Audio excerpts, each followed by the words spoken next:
This is another Bush-era poem that has kind of transformed itself, and it's called Still in Command.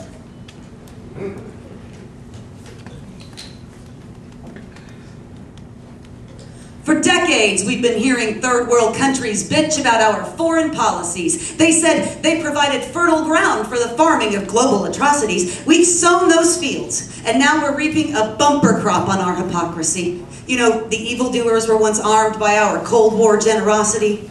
As is the way the garden grows when fertilized with crimes against humanity, terrorism springs right up out of the earth, watered well by animosities, and we wake up one sunny September morn to find our buildings are falling to illustrate their philosophies.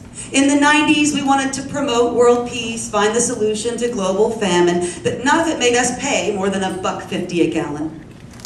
Our philanthropy had limits, but in the world we were still welcome. That all changed when George Bush took the election. He pulled us out of UN agreements, decisions that were anything but random. He sneaked into our lives with the Patriot Act and still holds our freedom for ransom. He took us back to Iraq for a grudge, and blooming hatred came into full flower. In our terror of terror, we weren't really interested in how our military enforced our power. The helicopters and the guns, the making people cower, the fear and the violence, and the men and women expertly trained to fight, while the planes and the tanks and the ships all displayed our might.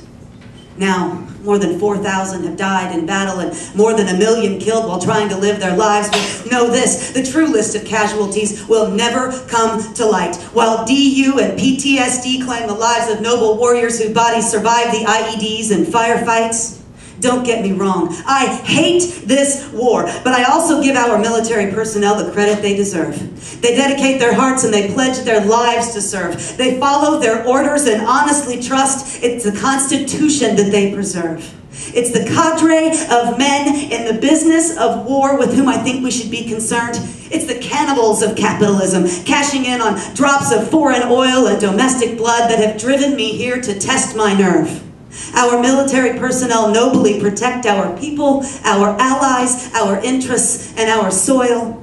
I don't question our veterans' honor, but I do question trading their lives for barrels of oil. You know, I still pledge allegiance to the flag and to the republic for which it stands. I love my country. I served my country. And I know we need to take a look at the blood on our own hands. The reality is that we're being held globally accountable for things we as Americans haven't taken the time to fully understand. That's why I say there's a need for some truthful discussion about the connection between politics and big business in this land. In our democracy, it is the duty of the people to take a stand. I just want to remind you that although they may be in the seats of power, we, the people, are still in command.